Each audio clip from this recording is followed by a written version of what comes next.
Hello everyone, আজকে আমরা বানাবো পনির পাতুরি। সবার প্রথমে নিয়ে নিতে হবে কলা পাতা, সর্ষে, পোস্ত, নারকোল কুড়ো, পনির আর কাঁচা লঙ্কা। এবার আমি ভালো করে কলা পাতাটাকে সেঁকে নেবো।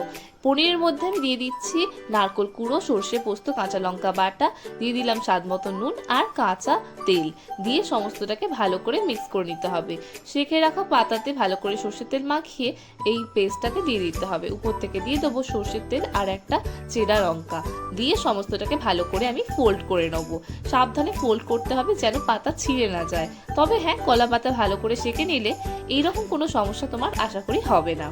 এবার সুতো দিয়ে সমস্তটাকে ভালো করে বেঁধে নিতে হবে। আমি ঠিক এইভাবে সবগুলোকে করে নিয়েছি। এবার কড়াতে সর্ষের তেল গরম করে আমি সমস্ত পাতুরিগুলোকে ভেজে নেব। ঢাকা বন্ধ করে দিয়ে সমস্তটাকে ধীরে ধীরে ভাজো। ভাজা হয়ে গেলেই রেডি হয়ে যাবে তোমার পনির পাতুরি। গরম গরম ভাতের সাথে জমে যাবে। এটি তোমার ফোড়ন। বাই।